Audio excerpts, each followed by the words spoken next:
Okay, so in World War One, Part One, that you just watched, we were looking at how fascism and totalitarianism and militarism, nationalism as well, is on the rise in Europe, and things are starting to heat up in this weird period in world history between World War One and World War Two. You had kind of a high note in the early 20s for most of the world. The US maintained prosperity throughout the 20s. Other countries started to slip into a depression a little bit before us, especially in Western Europe. Then you have the onset of the Great Depression and this rise in totalitarian fascist dictatorships, the rise of the nationalist militaristic powers in Japan. And then we start to see these fascist powers, these nationalist powers start to become more aggressive. So the prelude to war years, really what we're looking at here is like 1935 to 1938, where the fascist powers in Europe and the nationalists in Japan start to take a series of aggressive actions that are starting to worry European democracies and the United States. We also saw a big military buildup at this time. Hitler was building a massive air force, a large number of tanks making aggressive movements. The Italians are increasing the size of their army. The Japanese are increasing the size of their navy and their army. Things are starting to get heated, and everyone can kind of see some writing on the wall, and it's starting to become very worrisome. But everyone still remembers World War One, so no one really wants to get too aggressive and trigger what could be viewed as a senseless war that could have been prevented, which is already, by 1935, just 17 years removed from the end of World War I, everybody realized that that war probably could have been prevented or minimized. Now, as we look back in World War II, it could not have been prevented or minimized unless you would have radically changed things with the Treaty of Versailles. But we start to see some increasing aggression from Italy, from Germany, and from Japan. Now, if you hop over to the topics page, there's a handout that details this information called Preludes to War. All right, so you can see little intro there. Obviously, I spoke at greater length than just this little intro, but we can see a few different things happening. Just increase the size here. All right. Ethiopia. In 1935, Mussolini and the Italians conquered Ethiopia. Now, why Ethiopia? Because it's the only country in Africa that hadn't been taken over by a European imperialist power during the time of African imperialism. They were a strong country. They had a modernized military, a modernized education and educational system, modern healthcare, modern society. Italy wants to prove its might. Well, they can't really do it in Europe. Right? They need to look elsewhere. So they decide they're going to build this Mediterranean empire, and part of that's going to be taking over some African countries, and they're going to be very successful in that. So after a year of fighting, Italy captures Ethiopia. They start to flex their muscles. Then Hitler starts to become more aggressive. Now, the Rhineland, you can see, are supposed to be this permanently demilitarized area. What Hitler does, he openly defies it, and he marches German troops into the Rhineland. Okay, happening in 1936. Now, if we grab this map here, we can look at what that area actually is. Okay, you can see it's in that like hunter green in the middle there. All right, that's the area that we're actually looking at. Oh no, I just made it like a weird color. Hold on. All right, this is the area, the Rhineland, that we're talking about there. Hitler openly marches troops in there. With the Treaty of Versailles, he was never supposed to be able to do that, but he does, and he just says, go ahead, try to stop me, and no one does anything about it, right? Just like when Mussolini took over Ethiopia, League of Nations doesn't do anything about it. Over in the Pacific, 1937, full-scale war erupts between Japan and China. Japanese troops go into China. China's fighting a civil war right now at the end of their dynastic period between forces for quasi-democracy and forces for communism. And the Japanese just rolled in and just dominated the Chinese and started to take over much of the Chinese mainland. U.S. boat is sank. Japanese apologize. U.S. accepts and stay out. We do not want to get involved in this. The Sudetenland is a strip of land in Czechoslovakia. Most people are German speaking. So at this conference in September of 1938, the Munich conference, England and France just allowed Hitler to take the Sudetenland unopposed. And this is part of the policy that we call appeasement. All right, so again, we're just flipping over to this map here. You can see the Sudetenland right here. All right, Hitler takes it, just rolls in, starts to annex territories. No one wants to go to war. right? Everyone is just terrified by this. The U.S. is terrified by this.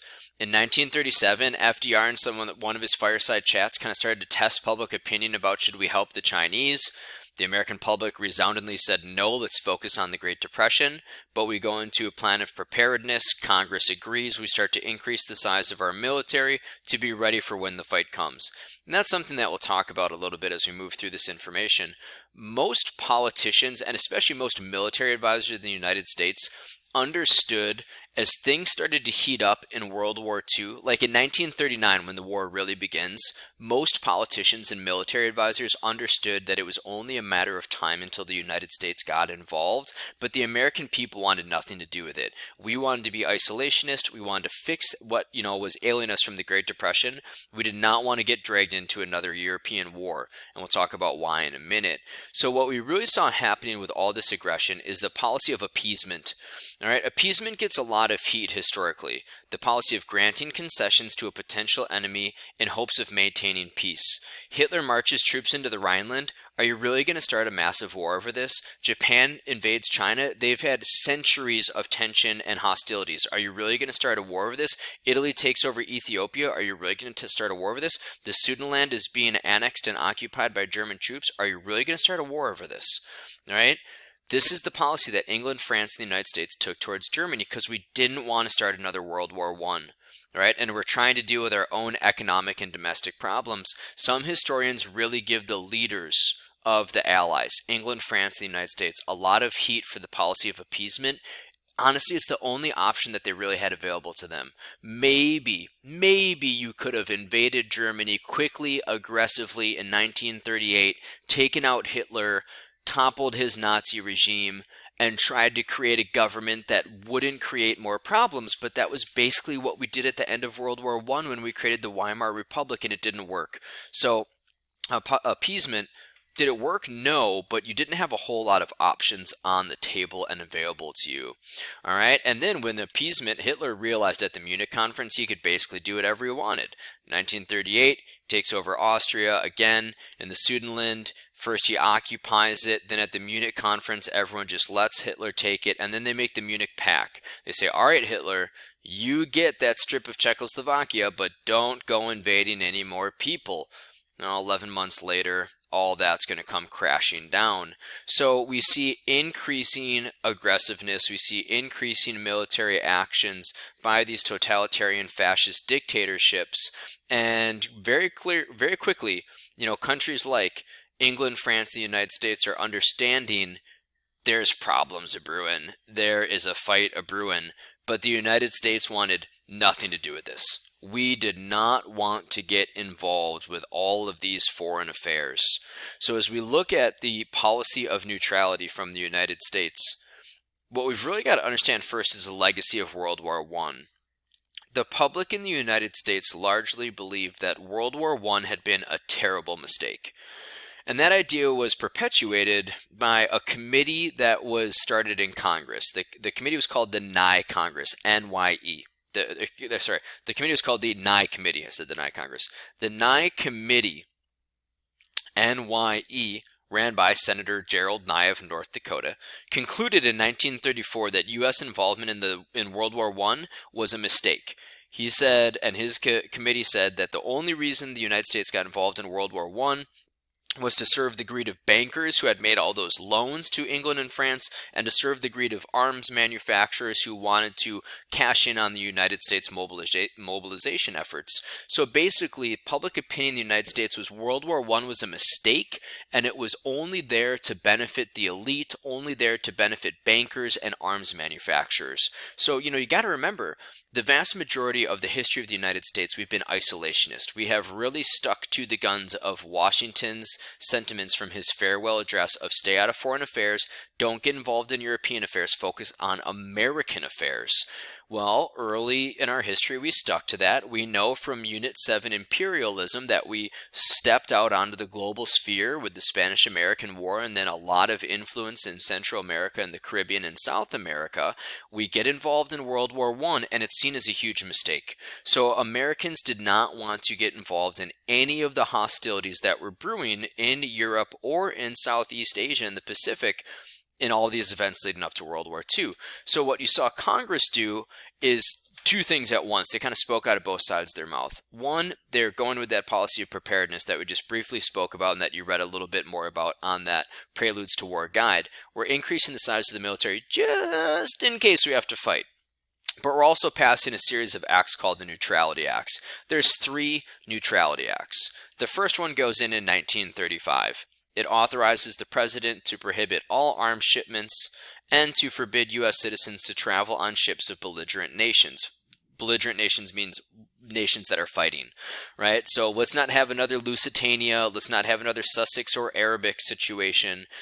American citizens can't travel on ships that are destined for countries at war, and we can't sell arms to countries at war. Neutrality Act of 1936, you can't give loans and credits to countries who are fighting a war. It actually looks like we're kind of learning from some mistakes here. Who are we? This is not a United States thing. Neutrality Act of 1937, forbid the shipment of arms to anyone involved in the Spanish Civil War. The Spanish Civil War is something we'll talk about here in a second, but it's something that's going on in Europe as World War II is kind of getting ready to start that Americans were very split on.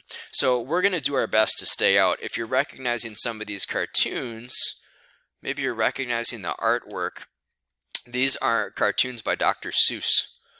Dr. Seuss did not believe in appeasement, and he did a lot of propaganda. On this platform, folks, those most perplexing people, the lads with the Siamese beard, unrelated by blood, they are joined in a manner that mystifies the mightiest minds in the land. The America First Committee and the Nazis. We'll talk about the America First Committee in a moment. They're basically there to just keep the United States out of the war in Europe, right? If you appease, you basically are siding with the Nazis. Okay, Dr. Seuss, in his total creepy style that he always has in all of his cartoons.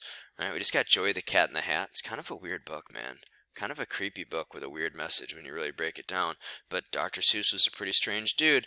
All right, ho-hum. When he's finished pecking down the last tree, he'll quite likely be tired, right? He's taking down Norway, Greece, Czechoslovakia, France, Poland, England, right? It's the Nazi bird, you know, we're just going to stay out of it. We're just going to do our best. We're not going to get involved, right? Dr. Seuss pushing pretty hard.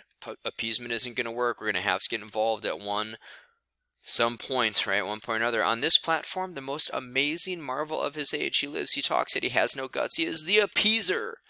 Right, the great U.S. sideshow. So lots of people were pushing, hey, we're going to have to get involved, but the majority of people were pushing for this. Stay out, no foreign entanglements, keep the U.S. out of the war, be neutral. That was the majority opinion. That really was. So it's the legacy of World War I. It's the legacy of U.S. isolationism.